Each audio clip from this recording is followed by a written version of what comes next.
दोस्तों, hello doctor के digital मंच पे मैं शाकिर रज़ा खान आप सबका इस्तकबाल करता हूं और आप देख रहे हैं हमारा शो आपकी बात डॉक्टर के साथ। आपकी बात डॉक्टर के साथ में आज हम जिस शख्सियत को आपके सामने पेश करने जा रहे हैं वो शख्सियत ने मेडिकल इंडस्ट्री में 40 साल अपनी लाइफ के पूरे दिए हुए हैं और 40 साल में अनगिनत पेशेंटों को देखा है, अनगिनत पेशेंटों का इलाज किया है।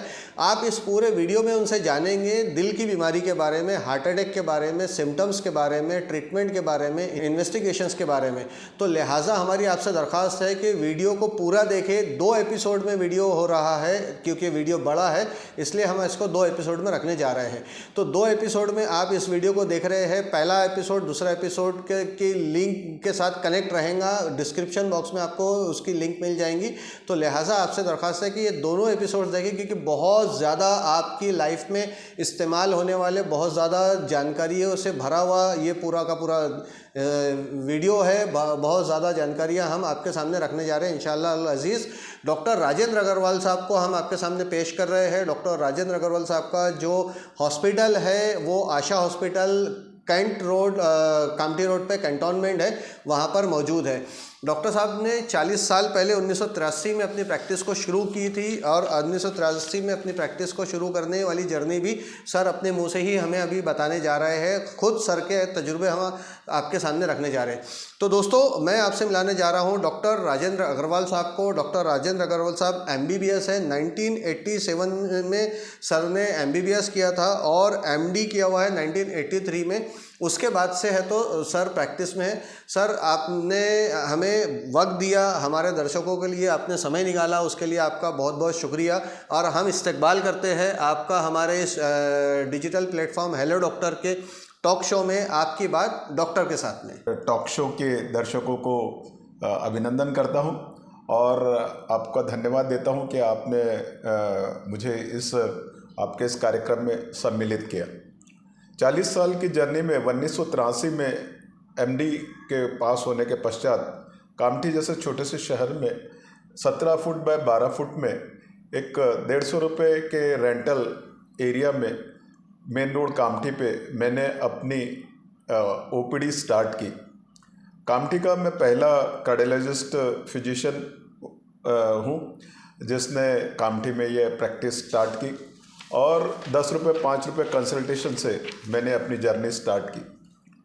उस समय कामठी में ECG के साथ में फिजिशियन की फैसिलिटी कामठी में अवेलेबल कर कार्डियोलॉजी के क्षेत्र में लोगों को हार्ट अटैक डायग्नोस करना, उनका ट्रीटमेंट करना, इस तरह से मैंने अपनी प्रैक्टिस का स्टार्ट किया, शुरुआत की। तत्पश्चात 1987 में लालावली में आशा नर्सिंग होम नाम से एक हॉस्पिटल की स्थापना की जिसमें 30 बेड रख करके उसमें ICU प्लस जनरल पेशेंट्स के लिए और अन्य पेशेंट्स के, सर्जिकल पेशेंट्स, गायनिक पेशेंट्स, ऐसे मल्टी स्पेशलिटी हॉस्पिटल की शुरुआत की।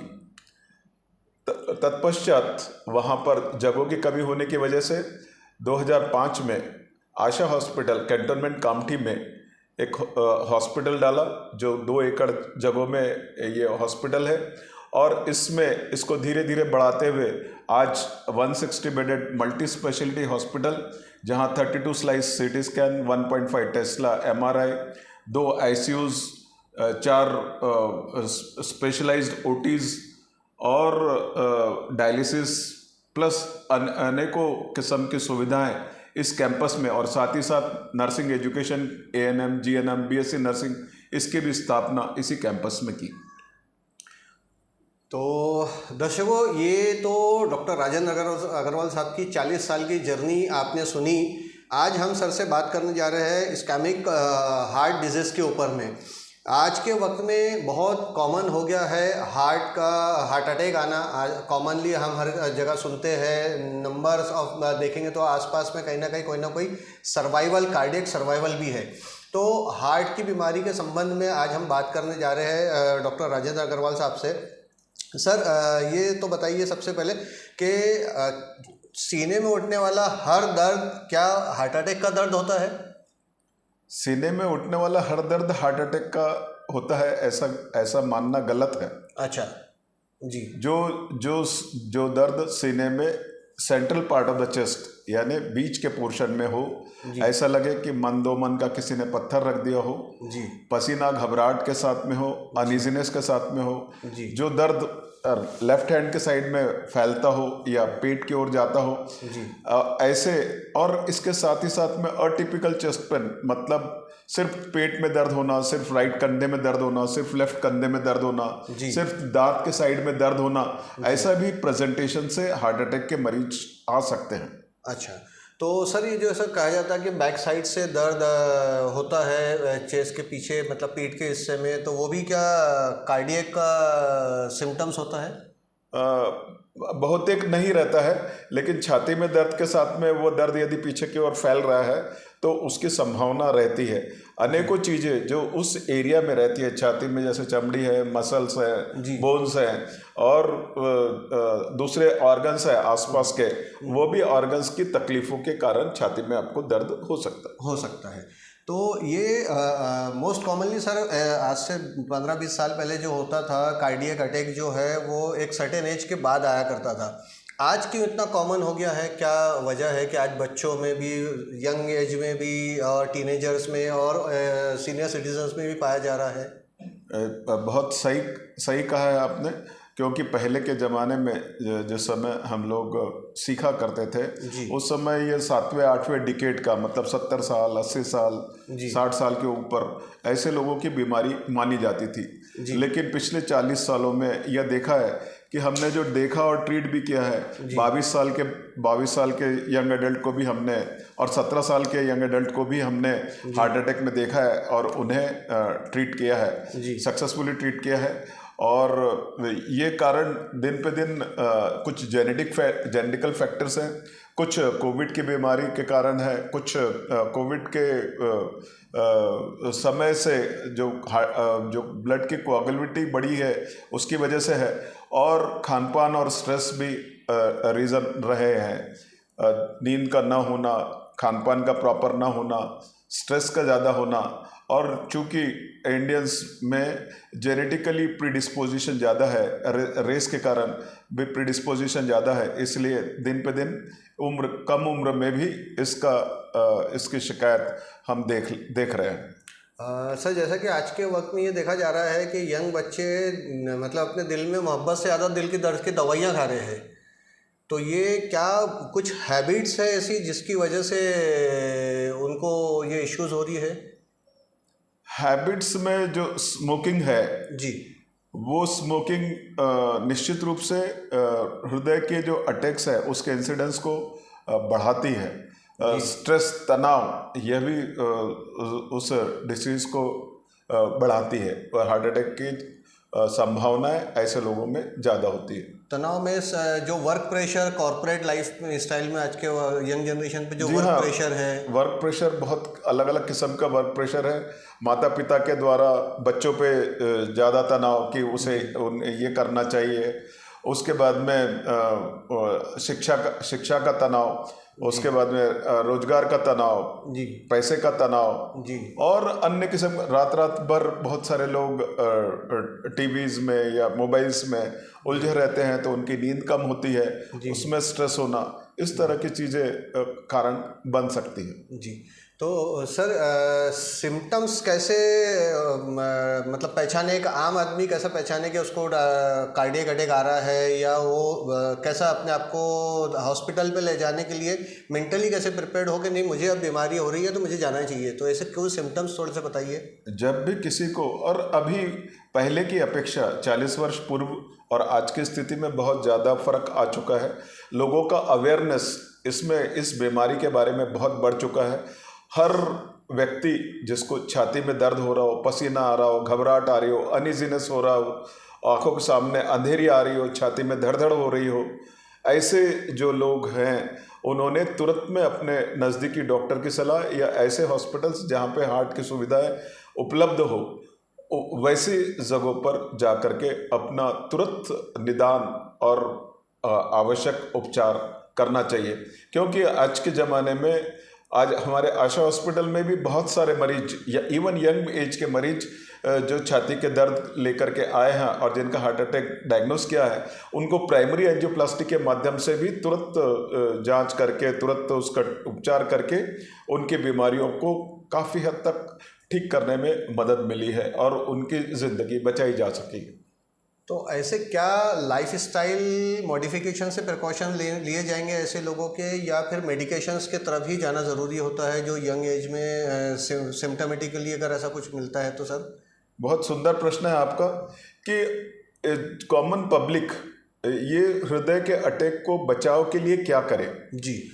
जो बचाव कर सकते हैं ये, या यदि यह हम कहें कि किस किस कारणों से, ऐसे कौन से मॉडिफाइबल फैक्टर्स हैं जिसकी वजह से हार्ट अटैक आता है, ऐसे कौन से मॉडिफाइड फैक्टर्स हैं जिसको हम ध्यान दें और उसको दूर करें और हमारे पास से बचा के रखें, तो हमारे को अटैक आने की संभावना कम हो सकती है।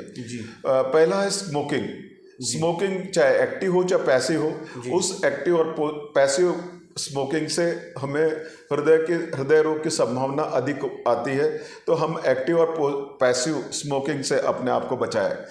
मोटापा, यदि हमारा BMI 25 यदि है तो हम ओवरवेट कहलाते हैं, और 30 यदि है तो हम मोटापे की श्रेणी में आते हैं। मोटापा एक कारण है जल्दी हार्ट अटैक आने का। तो मोटापे से बचने के भी उपाय, जैसे कि खान पान में परहेज, वॉकिंग, इस तरह की चीज़ें करके मोटापे पे रोक लाई जा सकती है। उसके बाद में है हाई कोलेस्ट्रॉल या हाई लिपिड लेवल्स। उसमें भी विशेष करके जो LDL कोलेस्ट्रॉल होता है, जो खराब कोलेस्ट्रॉल माना जाता है या बैड कोलेस्ट्रॉल माना जाता है, इसकी भी मात्रा एथेरोस्क्लेरोसिस मतलब हृदय की बीमारी का जो कारण है, एथेरोस्क्लेरोसिस मतलब नैरोइंग ऑफ द वेसल्स, उस एथेरोस्क्लेरोसिस को बचा करके हम हार्ट अटैक को बचा सकते हैं। और लिपिड हाई लिपिड जो होता है, कुछ तो फैमिली हिस्ट्री के कारण होता है और कुछ जो होता है वो खानपान की वजह से होता है। यदि खानपान में हम चर्बी की चीज़ें कम ले, घी, तेल, मक्खन, मलाई, मटन, अंडे का पीला भाग, यह चीज़ें का इस्तेमाल कम करें, ग्रीन वेजिटेबल्स ज़्यादा इस्तेमाल करें, फाइबर्स का इस्तेमाल ज़्यादा करें, और नट्स और बीन का इस्तेमाल करें, ट्रांस फैटी एसिड्स को अवॉइड कर। ट्रांस फैटी एसिड यानी यूजुअली जो तली हुई चीज़ें होती है, कचौरी, समोसा, भजिया, इस टाइप की जो चीज़ें होती है, ऐसी चीज़ों का खान पान में इस्तेमाल कम करने से हमारे लिपिड में भी फ़र्क पड़ सकता है, डायबिटीज़ में भी फ़र्क पड़ सकता है और ओबेसिटी में भी फ़र्क पड़ सकता है। साथ ही साथ में जिनको डायबिटीज़ होता है, शक्कर की बीमारी होती है, ऐसे मरीजों को भी जो हार्ट अटैक की संभावना ज़्यादा होती है। इसमें विशेष बात, डायबिटीज़ के मरीजों में हार्ट अटैक की जो संभावना होती है, ऐसे मरीजों में बहुत से बार बिना छाती के दर्द के भी हार्ट अटैक आता है। उसमें सिर्फ पसीना आ रहा है और घबराहट हो रही है और समझ में नहीं आ रहा क्या हो रहा है, ऐसी संभावना के साथ जब आता है और ECG जब किया जाता है तब उसमें मालूम पड़ता है। तो डायबिटीज़ को कंट्रोल रखना भी एक बहुत महत्वपूर्ण तरीका हो सकता है हार्ट अटैक से बचने का। साथ ही साथ में ब्लड प्रेशर के मरीजों में हार्ट अटैक की संभावना ज़्यादा होती है, इसलिए ऐसे मरीजों ने भी अपने ब्लड प्रेशर को पूर्णतः कंट्रोल रखना चाहिए। उनके अलग अलग तरीके हैं, नमक का कम लेना, मोटापा कम करना, चर्बी की चीज़ें कम खाना, हरी सब्जियों का इस्तेमाल ज़्यादा करना, ब्लड प्रेशर की दवाइयाँ नियमित लेना और ब्लड प्रेशर रेगुलर चेकअप कराना, मेडिटेशन करना, वॉकिंग करना, ये कुछ साधन हो सकते हैं, उपाय हो सकते हैं ब्लड प्रेशर के। तो इस तरीके से बहुत सारी चीज़ें जो कारण बनते हैं उन पे भी अपन काम कर सकते हैं, और कुछ चीज़ें खान पान, एक्सरसाइज, रिलैक्सेशन, स्ट्रेस रिलीविंग चीज़ें, मेडिटेशन के माध्यम से भी हम लोग अपने शरीर को स्वस्थ रख करके हार्ट अटैक से बचाव कर सकते हैं। तो दोस्तों, आप इस वक्त देख रहे हैं डॉक्टर राजेंद्र अग्रवाल साहब को। यूट्यूब चैनल है हमारा हेलो डॉक्टर डिजिटल प्लेटफॉर्म है, जिसमें है शो हमारा आपकी बात डॉक्टर के साथ। यानी वो बातें बताई जा रही है जो आपके अपने ज़िंदगी के लिए बहुत ज़रूरी है। लिहाजा इस वीडियो को आप ज़्यादा से ज़्यादा अपने दोस्त अहबाबों में और अपने रिश्तेदारों में और सोशल मीडिया, अपने जितने भी अकाउंट आप यूज़ करते हैं वहाँ शेयर करें। चैनल को खुद भी सब्सक्राइब करें और दूसरों को भी सब्सक्राइब करने के लिए बोलें, ताकि अलग अलग डॉक्टरों से जब हम बात करके आपके सामने वो तथ्य लेके आ रहे हैं जिससे आपको बड़ी बीमारियों से बचाया जा सकता है, तो वो सबके लिए है, किसी एक के लिए नहीं है। तो सर आगे बढ़ते इसी श्रेणी में, ये जो सारे सिम्टम्स आपने अभी बताए, सिम्टम्स के साथ प्रिकॉशंस आपने बताए, प्रिकॉशन के साथ में एक सवाल यहाँ ये उठता है कि आज की यंग जनरेशन में लड़कियाँ जो है बहुत ज़्यादा स्मोकिंग कर रही है और लिकर कंज्यूम कर रही है, तो क्या इन्हें भी है तो प्रेगनेंसी के दौरान में कार्डियक अटैक आने के या कार्डियक सिम्टम्स होने के चांसेस होते हैं ऐसी जो हैबिट्स वाली लड़कियाँ हैं उनमें? निश्चित रूप से यदि स्मोकिंग करते हैं तो irrespective of the sex, whether male और female, they are more prone for ischaemic heart disease. तो मेरा ये उनसे निश्चित रूप से सजेशन रहेगा कि आप इन बुरी आदतों के तरफ न जाइए, और यदि कर रहे हैं तो उसे जितना जल्दी से जल्दी हो सकता है छोड़ दीजिए, या उसे तुरंत छोड़ दीजिए। इससे आप अपने शरीर को नुकसान होने की संभावनाओं को न सिर्फ हार्ट अटैक अपितु अन्य बीमारियों से भी आप अपने आप को रोक पाएंगे। इसलिए चाहे वो लड़का हो चाहे लड़की, मेरी सभी से निवेदन है कि वह स्मोकिंग, अल्कोहल, देर रात तक जगना, इस चीज़ों को अवॉइड करें। जी, तो उसका उनके प्रेगनेंसी के दौरान में कोई ऐसा इफेक्ट आने के कोई ऐसे चांस नहीं है बच्चे के ऊपर, या कंज्यूम करने के बाद में कंज्यूम? बिल्कुल स्मोकिंग से ये प्रूव्ड है कि बच्चों पे जो होने वाली उनके संतान है उस पर निश्चित रूप से फर्क पड़ने की संभावना रहती है, और उसी तरह उनके खुद के स्वास्थ्य पे भी इसका असर आने की संभावना रहती है, तो इसलिए उसे अवॉइड। दर्शकों, जैसा कि सर ने सिम्टम्स भी बताए हैं, प्रिकॉशंस भी बताए हैं, क्या चीज़ें आपको लाइफ में करना क्या नहीं करना ये भी सर ने बताया है। हम आपको बताते चले कि आप पूरे स्क्रीन पे जो आशा हॉस्पिटल का एड्रेस देख रहे हैं, सर का नाम देख रहे हैं, और यहाँ हॉस्पिटल का आप नंबर देख रहे हैं, तो किसी भी इमरजेंसी के दौरान में आप आशा हॉस्पिटल की सेवाएं ले सकते हैं। और आशा हॉस्पिटल में मल्टी स्पेशलिटी की काफ़ी सारी फैसिलिटीज़ अवेलेबल है जो सर ने पहले बताई हुई है, तो उसमें भी आप सर के तो कंसल्टेशन ले ही सकते हैं, साथ ही साथ और दूसरे डॉक्टरों का भी कंसल्टेशन आप उसमें ले सकते हैं। तो सर हमारे यहाँ पर कार्डियोलॉजिस्ट अवेलेबल हैं, और साथ ही साथ में योजनाओं में भी लोगों को काफ़ी फ़ायदा मिलता है। हमारे यहाँ कम से कम 25 से 30 एंजियोप्लास्टीज पर मंथ योजना में होती है, 10 से 15 बाईपास सर्जरीज होती है, 5 से 7 वाल्व रिप्लेसमेंट इस आशा हॉस्पिटल कामठी कैंटोनमेंट में किए जाते हैं। ये योजना के अंतर्गत होते हैं और इसमें इलाज का खर्च नहीं लगता। बहुत बढ़िया, ये जानकारी भी दर्शकों आप सभी के काम की है, तो लिहाजा आप इस जानकारी के लिए भी वीडियो को शेयर करें और ज़्यादा से ज़्यादा लोगों तक ये जानकारी पहुंचाएं। सर, ये तो हुआ मतलब सिम्टम्स की बात। अब इसको डायग्नोस कैसे होगा, पता कैसे चल पाएगा कि कितना % है, ये कौन से टेस्ट से पता चलेगा सर? जी हाँ, जैसे ही छाती में दर्द लेकर के कोई दो किस्म की स्थिति होती है। एक स्थिति ये होती है कि एक जनरल चेकअप होता है जिसके माध्यम से पता चले, दूसरा होता है जो सिम्टोमेटिक है उनको पता चले, और तीसरा होता है बिल्कुल क्लियर कट केसेस। तो जो पर्सन एक रूटीन चेकअप के माध्यम से आते हैं, जिनकी एज ज़्यादा है या जिनको डायबिटीज़ है, हाइपरटेंशन है या रिस्क फैक्टर्स है, ऐसे पर्सन्स में ईसीजी के द्वारा देखा जाता है। और ईसीजी यदि नॉर्मल है तो फिर उनको ट्रेडमिल या स्ट्रेस थैलियम एडवाइस करके उसकी जांच की जाती है। कुछ पेशेंट्स ऐसे रहते हैं जिनमें ईसीजी नॉर्मल रहता है, स्ट्रेस थैलियम भी नॉर्मल रहता है, लेकिन उसके बावजूद भी ऐसा महसूस होता है, ऐसा सस्पिशन होता है कि इसमें हृदय रोग की संभावना है। तो ऐसे मरीजों को कोरोनरी एंजियोग्राफी के माध्यम से उनकी बीमारी का जांच की जाती है। इको के माध्यम से भी ये पता चलता है कि रीनल वॉल मोशन एबनॉर्मलिटी है क्या, वो इनडायरेक्ट वे है हार्ट अटैक को जांच करने का। खून में जो जांच होती है ट्रोपाई और CPK-MB, उसके माध्यम से जब ये बढ़ जाते हैं तब भी ये पता चलता है कि हृदय का अटैक आया है अथवा नहीं आया है। BNP के माध्यम से हृदय की पंपिंग एक्शन को भी पता किया जाता है और उसके माध्यम से उसका इलाज किया जाता है। सर, जैसा आपने बताया कि कोरोनरी एंजियोग्राफी के माध्यम से भी पता चलता है, ब्लड के सैंपल लेने से भी पता चलता है, मतलब पैथोलॉजिकल टेस्ट से भी पता चलता है। आपने बताया जैसा कि और दीगर माध्यमों से भी पता चलता है। तो ये बहुत कॉस्टली होती है कि ये सारी इन्वेस्टिगेशंस? ECG तो बहुत कॉस्टली नहीं होती है। ECG नियरली 150 to 300 रुपीज़ में हो जाती है। इको जो होता है वो 1000 से 2000 रुपये के बीच में हो जाता है। एंजियोग्राफी लगभग 3000 रुपये के खर्चे में हो जाती है। और ब्लड के टेस्ट, कोरोनरी एंजियोग्राफी लगभग 3000 के खर्चे में, लगभग 3000 रुपये के खर्चे में हो जाती है। और जो ब्लड के जो टेस्ट है वो 300 से 500 रुपये के बीच में हो जाती है। तो इस तरह से बहुत ज़्यादा कॉस्टली अफेयर नहीं है और हर एक को ही करना पड़ता है, ऐसा ज़रूरी नहीं है।